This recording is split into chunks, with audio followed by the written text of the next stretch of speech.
Bueno, el título de la charla de hoy es Tomografía en enfermedad coronaria, ¿cuándo sí y cuándo no? Vamos a tratar de responder a la pregunta. ¿Por qué este tema? La enfermedad cardiovascular es muy antigua en la historia de la humanidad, es la principal causa de muerte e invalidez alrededor del mundo. La probabilidad de morir por enfermedad cardiovascular es más del doble que por cáncer, representa el 49% de todas las muertes en Europa y 30% en menores de 65 años. Se calcula que en 2008 murieron por esta causa 17 millones de personas y en 2030 morirán cerca de 23 millones. Interesante, el 30 al 50% de estos pacientes debutan con un infarto agudo de miocardio, o sea que cuánta enfermedad coronaria subdiagnosticada tenemos y de ahí el interés en lo que puede aportar la tomografía. Inicialmente con tomografía podíamos solamente hacer score de calcio y hoy con la amplia bibliografía que existe sabemos que en prevención primaria, en pacientes asintomáticos, suma información pronóstica a la estimación de riesgo cardiovascular convencional según Framingham, acorde a la edad y el sexo del paciente. Es muy importante partir de la base que un score de calcio de 0 no excluye la presencia de enfermedad coronaria, por lo que en nuestro protocolo de estudio siempre avanzamos con la angiografía multislice con contraste. Con las múltiples reconstrucciones que podemos elaborar, el análisis tridimensional, el análisis multiplanar curvo para desplegar los vasos, esto se gira en 360 grados según el área de interés que estemos estudiando, y el análisis longitudinal del vaso que nos permite ver la luz y la pared en cortes axiales como podemos ver aquí. Como ven en este ejemplo, cuando las coronarias no tienen lesiones, estamos seguros que estamos excluyendo la enfermedad coronaria, la estenosis significativa. ¿Qué nos dicen las guías internacionalmente aceptadas? ¿Cuáles son las indicaciones sugeridas de tomografía en la enfermedad coronaria en dolor precordial estable? Excluir enfermedad coronaria en pacientes sintomáticos con riesgo leve a intermedio, fundamentalmente cuando tienen estudios funcionales inconclusos. En pacientes asintomáticos que tienen sospecha de enfermedad coronaria por algunos de los siguientes motivos: electros patológicos, pruebas funcionales anormales, alta probabilidad de enfermedad coronaria por factores clínicos, en contexto de estudios de miocardiopatías o previas cirugías no cardíacas. Y un rol que vamos a mencionar después en el dolor torácico agudo en la unidad de dolor. ¿En qué se basan estas indicaciones? En la gran fortaleza que tiene el método, que es su alto valor predictivo negativo, que es cercano al 100%. La certeza diagnóstica de la tomografía multislice para descartar estenosis coronarias ha sido ampliamente validada en estudios prospectivos y multicéntricos que compararon con angiografía invasiva y avalan el uso para descartar enfermedad significativa. Entonces, de ahí la recomendación en pacientes sintomáticos, con sospecha de enfermedad, sin enfermedad conocida, con riesgo intermedio, donde la sensibilidad y la especificidad es muy alta y el valor predictivo negativo cercano al 100%. Ahora bien, la tomografía, además de evaluar la luz del vaso, nos permite evaluar la pared del mismo y, en consecuencia, visualizar en forma directa la composición de las placas y estimar en el paciente individual el monto de placa. Así es como las clasificamos, y esto está nomenclado de esta manera en función de la densitometría de la placa, basada en las unidades Hounsfield, en clasificarlas en placas cálcicas, como vemos acá, placas no cálcicas, con un componente blando fibroso, y placas mixtas. De la posibilidad que tiene la tomografía de caracterizar las placas surgen, y esto se ha validado en estudios clínicos e histopatológicos, 4 componentes de las mismas que nos permiten determinar la vulnerabilidad y la inestabilidad del paciente. Estas son placas de baja densidad, puramente blandas, como vemos en este ejemplo, el remodelado positivo con un índice mayor de 1, las calcificaciones puntiformes y el signo de napkin ring, que es un patrón de atenuación específico, con un core, como vemos aquí, de baja densidad, con un halo de mayor intensidad. De la posibilidad de analizar la luz y descartar estenosis significativa y de analizar la pared del vaso y la composición de las placas es que surge hoy el rol de la tomografía multislice en la unidad de dolor, que se utiliza en muchos centros del mundo. Es un protocolo para pacientes seleccionados que incluiría bajo a moderado riesgo de síndrome coronario agudo, o sea, dolores precordiales dudosos, sin historia de enfermedad coronaria, con electros normales o sin cambios específicos y con enzimas negativas.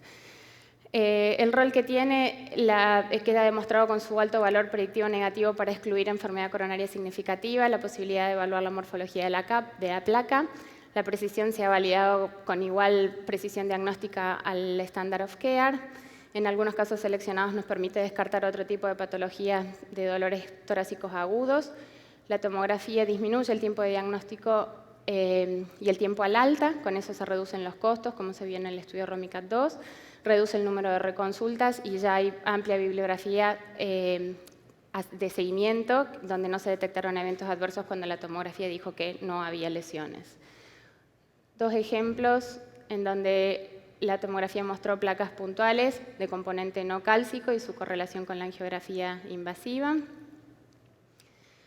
Quiero dejar, digamos, la idea de que la presencia de placas blandas, o sea, placas no cálcicas, mejoran el diagnóstico y el pronóstico de la angiografía coronaria por tomografía. El tema del valor pronóstico me parece que es muy interesante y quería hacer hincapié en esto. Varios estudios que se publicaron recientemente, un metaanálisis interesante, todos con el mismo objetivo, concluyen que con similar score de calcio y similar grado de obstrucción coronaria, la presencia, localización y extensión de las placas fueron predictores independientes de evento. En este sentido está en curso el registro CONFIRM, que justamente tiene el objetivo de determinar el valor pronóstico de los hallazgos de la tomografía para predecir eventos cardiovasculares. Son más de 30.000 pacientes en 17 países diferentes, algunos resultados que ya están publicados. Tanto el monto de placa como el grado de estenosis confieren valor pronóstico incremental en los scores de riesgo clínicos convencionales. En pacientes sintomáticos con sospecha de enfermedad coronaria mejoró la capacidad de predecir eventos por sobre los predictores clínicos y el score de calcio. Bien, ¿qué otras indicaciones de tomografía multislice y avaladas por las guías, digamos, en evaluación de anomalías coronarias se considera el método Gold estándar? Hay protocolos de baja radiación para eso. Puede sustituir el cateterismo diagnóstico en pacientes de alto riesgo, por ejemplo, por patología aórtica y en el mismo caso en pacientes previa intervención de reemplazos aórticos percutáneos en casos seleccionados. Previa intervenciones coronarias para ayudar a planificar el procedimiento, como vamos a ver un ejemplo ahora. En seguimiento de cirugía de revascularización miocárdica también es considerado el estándar para evaluar la permeabilidad de los puentes. Con angioplastia previa de más de 3 milímetros estamos bien y no sugerimos el uso de tomografía multislice en pacientes que tienen colocados estén de menos de 3 milímetros por el artefacto que genera la endoprótesis para evaluar la permeabilidad del vaso. Este es un trabajo que pudimos realizar en nuestro centro, donde en 15 pacientes con oclusiones totales la tomografía fue capaz de evaluar el trayecto del vaso en todos ellos. Se tomó como punto de corte 30 milímetros la extensión de la longitud de la oclusión para predecir el éxito o el fracaso de la revascularización y sumado a la longitud, la característica morfológica de la placa, cuanto más calcio tenían, más se asoció con la dificultad del tratamiento de revascularización. Para evaluar los bypasses, como vemos acá, podemos analizar la anatomía de los vasos nativos, la anastomosis, el lecho distal de los puentes, en este caso la anastomosis, acá está desplegado cómo se ve el puente, la permeabilidad del mismo, la anastomosis sin problema y el lecho distal del vaso, la correlación. Los stent, cuando tienen más de 3 milímetros, estamos bien para evaluar la permeabilidad del mismo y además la enfermedad ateromatosa asociada. Hasta acá es lo que hacemos todos los días, definimos anatomía, podemos ver las placas, no tenemos asociado evaluación funcional. Hacia allí vamos, digamos, el futuro, a desarrollar técnicas de dinámica de flujo aplicada a la tomografía multislice ya adquirida, que nos permite cuantificar en forma no invasiva el flujo de reserva fraccional, que es una medida de isquemia específica por lesión. Hay datos iniciales que muestran una buena correlación entre la reserva de flujo fraccional medida por tomografía y la medida por angiografía invasiva, que se considera el gol estándar para evaluar lesiones con estenosis hemodinámicamente significativas. A su vez, nuevos horizontes planteados en el terreno de la tomografía con perfusión, validando protocolos de reposo y apremio farmacológico para mejorar la precisión diagnóstica en estenosis coronaria. Entonces, para ir concluyendo y también responder de alguna manera a la pregunta interactiva que nos hicieron, ¿cuándo sí recomendamos tomografía multislice en pacientes con dolor estable, con baja a intermedia probabilidad de enfermedad coronaria, en síndrome coronario agudo en algunos casos seleccionados como mostramos, en sospechas de anomalías coronarias, seguimientos post-revascularización. No sugerimos el uso de tomografía, un control post-angioplastia con stent menores de 3 milímetros por una limitación técnica del método, ni en dolores precordiales con alta probabilidad de enfermedad coronaria, fundamentalmente con estudios funcionales de riesgo. Y para terminar, la tomografía multislice es una técnica no invasiva, con probada eficacia en el diagnóstico de enfermedad coronaria.